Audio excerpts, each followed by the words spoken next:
Now, of course, you got to start them, right? And again, I'm going to let it focus on the saw and not me.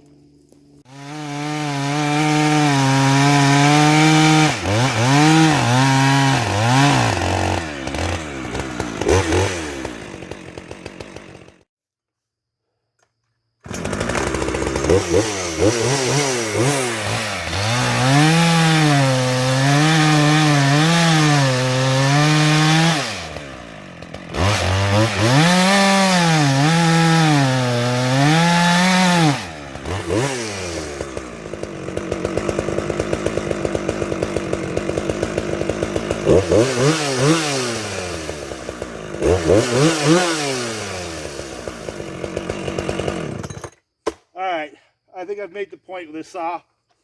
It's a nice saw, right? I need to get a bucking spike on the other side for it. I'll probably do a muffler mod. Put it away. We'll go to the other saw. Start putting some time on that one. See whether or not it responds as well. And like any saw, the first thing it has to do is start. Right? Let me get some wood right here so I can set this other piece on top.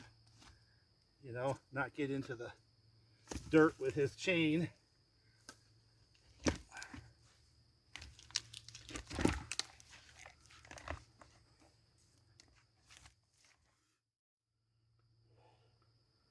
Kind of curious on how its tune is relative to yesterday.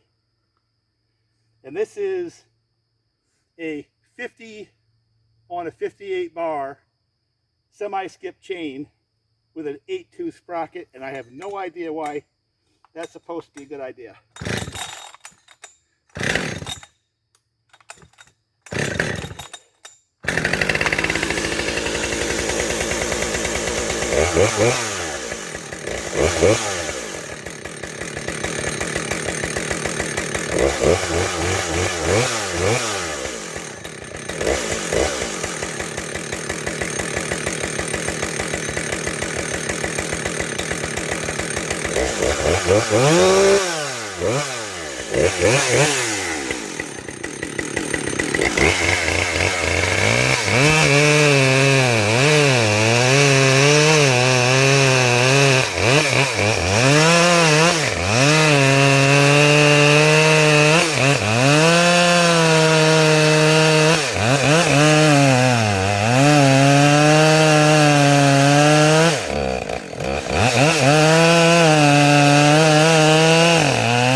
So what I'm going to do now is shut the camera off, change out the chain on that bar to a standard chain that I hit with a grinder, and see whether or not I like it as little as this one. Yeah, I don't like that chain. Yeah, that's where we are. I put some stuff in there already to block off the back. I still love the fact that this is a machine to do what? Well, that's where we are after that little exercise. I guess I am going to change my mind again and put the 24 on this one. But I want you to look at that for a second and recognize that that basically is holding heat in to that side of the case. That's a recipe for a melted bearing in there if you've got a nylon cage bearing type thing, which that one is, keeping all that heat in that clutch. So I'm not sure what I'm going to do, but I've got to do something. I'm going to see if I can cut that, or maybe it's a little bit less obtrusive. I'll do that right now. But I'm going to change it out to 24 because running into time constraints daylight wise, it takes a lot longer to do this than I thought. So, all right, we continue. And this time I'm just going to start with the 575 with a 24-inch bar and chain that just came off the grinder. No touching up at all. So it's been sitting for a few minutes. Let's see if it'll start.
By the way, in case you didn't notice, this chain cuts quite well. And this is literally the one that I put on the grinder. I have not touched it. And it's doing quite well. The other thing I did was I cut some of that rubber off that this flap right there. It helped some. I don't know if it's the answer, but it helped quite a bit. But this is a ripping saw right now. I'm going to go try the other one. Now this has got a 7-pin, so per given RPM, the chain speed will be less than with the other saw with an 8-pin. Plus a 575 runs a little lower in the RPMs than a 572 does anyway. Why am I telling you that?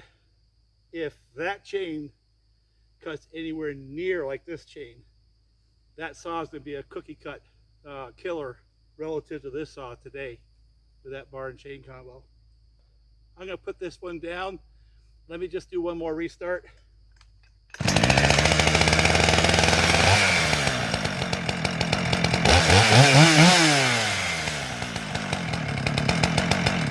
But this is what I mean when I talk about a saw that I like to run. This is me. It's got enough power, doesn't vibrate that much. This one's getting to be a pretty good on the fuel. It starts easy within 4 or 5 pulls, sometimes even 3 cold, but it restarts 1 pull every time, and it'll idle. I don't have to stop it, but if I do choose to stop it, you know, now I can just start thinking about processing the job and not worried about, is it running good? Is it stolen? Do I got to restart it? All that stuff that you'll do when a saw is not running well. And this is what I would consider at this point in time a project success, because I like running it. And I like running it on that bar and chain because it's a little bit lighter than the 28. And it's long enough to get through my logs when I'm noodling. And it's almost, for a lot of the stuff I'll be felling, that's pretty good. I'll probably go to a 28 if I use it for felling. But I'm going to leave it right where it is for right now for firewood operations. This is a good running saw. Now it's been sitting longer than the 572, so I'm not sure it's going to start 1 pull. I may have to choke it, or at least put it on high idle. Let me do that, see what it does.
Let's start with the shut it off and restart and see if it does the same thing the 575. And yes, it cuts fast. Yeah, right now if we were to do a cookie cut race, that saw versus the 575 in the current setup, and that's so key, 8-pin 20-inch bar, full house chain, the right chain, versus 24 with a 7-pin, so 8-pin, 7-pin. That saw would just eat it, like on a 20-inch diameter log in terms of a cookie cutter. Not even close. And that's about setup, which is another whole topic. You know, it's geared, so now the chain has a little higher speed. It's got more than enough power to pull it. So you can dog into it, take advantage of both the power and the chain speed. And it would look like a hero. So let's continue. Let me just see if this works out. You know, I'll do the rest of this. I may shut the camera off at some point once the point's been made. And I got some stuff down there that maybe I can do a cookie cut race with it. But of course, by then, it's going to be cutting through this dirt. And that's why I'm going to go to the chain sharpening that I've been doing with that chain grinder, because I have a lot of dirty logs. And if I could just sit there like I just did when I started the video, just touch them up that way, not have to worry about a file, and get this kind of performance, that's gold for me. I'll lose a half a second or so on a 6-inch log by not having a perfectly filed chain, which is ludicrous when I have acceptable performance like that, and I can work that chain to the end of its life quickly and get good enough performance. So that chain grinder concept is going to pay off from what I can tell. And so let's just continue. Does it restart?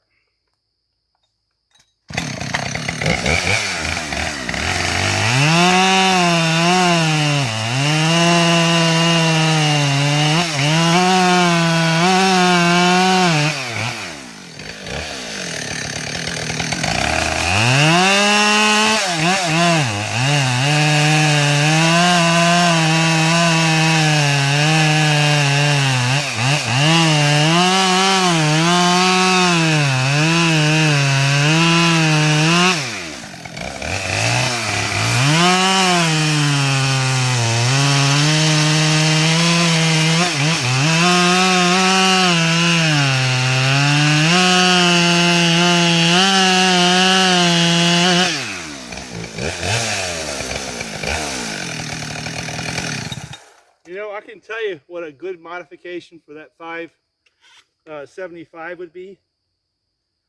One of those side covers.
Let's do this shut off and restart. You may have noticed that I'm getting a little bit of dust versus chips. I got into a wad of dirt and it just pretty much took the edge off that chain, which is why I'm doing this with the grinder. That'll have to hit the grinder again before I could use it.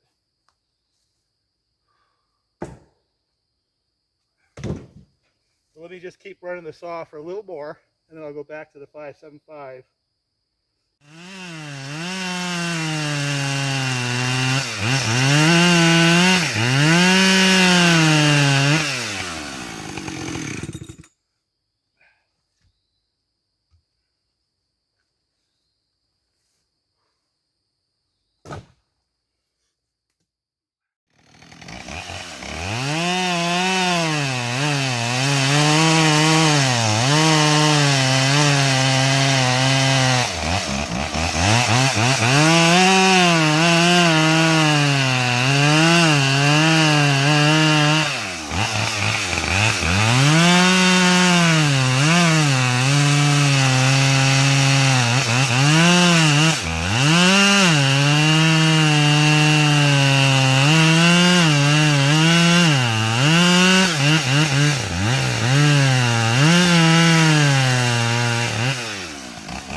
All right, let's see if it restarts hot. Then I'm gonna let it sit for a second and then let it restart again to see if it has any heat soak issues. That's good. See, I do this to every saw that I build. Put enough time on it to where I understand the saw. Ah, crap, another one.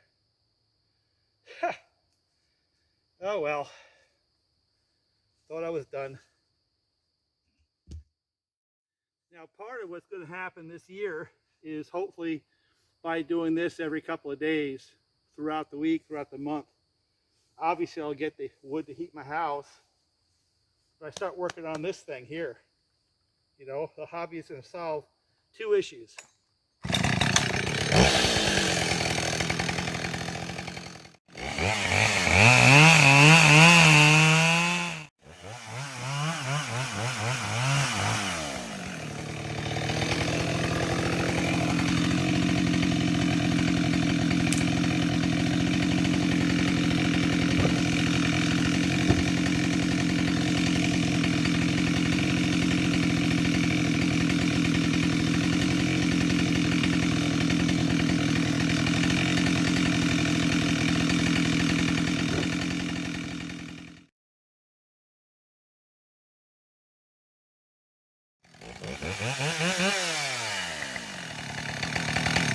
All right, I'm going to stop with this saw. The chain's gotten to the point where it's just not biting at all, so I'll be over revving this saw and I'll end up creating the same problem I just finished solving. You do that over a period of time. All right, so what did we learn today and that I can somehow convey by the video? Couple things. One is that grinder does a good enough job to where I can pretty much go right to noodling with it. It does a good enough job. It's not as fast as a stock chain, but when it came right off the grinder, both these chains cut pretty well. You know, not as good as if I hand filed it and dinked around with it for an extra half an hour. But for 10-15 minutes a chain, you know, doing a fairly significant recut of the teeth because the teeth were pretty beat, I think that's both a success and also a cost-effective way of maintaining the chains. So I'm going to run these two chains, you know, and I'm going to hit them with the grinder until there's no teeth left. And then go to the next garbage chain, do the same thing. The other thing is, you may or may not have picked up on it, but this has got a lot more torque. Combined with a smaller sprocket, it was pretty hard to stall this one in this smaller, you know, noodling operation, even with the 24-inch bar. Whereas the 572 doesn't feel like it has as much punch in the bottom. It probably doesn't, but it's exacerbated because it has an 8-pin sprocket. So there's more mechanical advantage of the chain onto the motor than with a 7, where the motor has a little more mechanical advantage to the chain. So what will happen is when you go to the 8-pin on that 572, when you start trying to dog into it, it exposes what I consider the 572's hole stock, and that's the bottom end power. You'll also, if you go back, my 565 isn't as sensitive as the 572, all right? And if you guys have been watching all these videos, you might begin to understand why I like the 565 more. And you know, younger version of me, all hyped up and tuned up to keep the RPMs up. 572 is a better saw, probably for most pros. But for me, being able to be less disciplined and dog it in sometimes, have a little bit less of a chain, you know, a little bit duller chain, stuff like that. A saw like this one right here, or the 565, is actually better than the 572 stock. And that's why you would pick one versus the other. But you got to know that, and you got to know that about yourself, where you'll sacrifice chain speed and cookie cut speed and stuff like that to get a smoother power band, a little more forgiving power band. Forgiving in that when I get a little less disciplined and get frustrated and dog it in, it's not going to stall it right out. Now, having said that, my 572 my 572 HTSS, the one piece of the puzzle that I was trying to solve for the 572 for me was that lower end RPM punch. Try to bring more torque to its repertoire. So it's more like a saw like this, or more like my 565, but also has the horsepower that a 572 does. So try to get the best of both worlds. And if you watch these videos, I think you'll probably come to the same conclusion that I did. Very simple changes, and I definitely helped that lower part of the RPM range, widened the power band, made it a lot more forgiving, therefore a little easier to run and stuff like this, and it won't stall so much. And the thing about a 572 is I wouldn't put an 8-pin on that saw because it has the RPMs to get the chain speed, right? And then with the additional torque plus the lower gear, I can really dog in with the 572 HTSS, almost like an 80cc saw, maybe not quite, but close. And to me, that's the definition of win, not a pure cookie cut race. But it doesn't do that bad in that either, does it? So with that, I'm going to close off this video, and I got a lot of video to try to edit through. This saw here, good saw, like it. Wide power band, starts, restarts, idles, and I think you can see that just in the video. This saw here, because of the preferences of its owner, has handicapped itself. Go back to the 7-pin, get rid of those stupid skip chains, go to a 24-inch bar with a full house chain, and you know, for me that would be a more productive setup, and also would suit the power of the saw a little better. But 8-pin, skip, small bar, that's a fad around here. You know, that's an East Coast fad. Just doing this chain right here pretty much, you know, confirmed what I already thought. It was, you're not gaining anything with that skip chain. You're not gaining a darn thing performance-wise. You're really not gaining much on the sharpening on these small, you know, 72 tooth chains. So I just don't get it. Maybe you guys can throw in the comments why that's a good idea. Well, I got company. Talk to you later. Bye.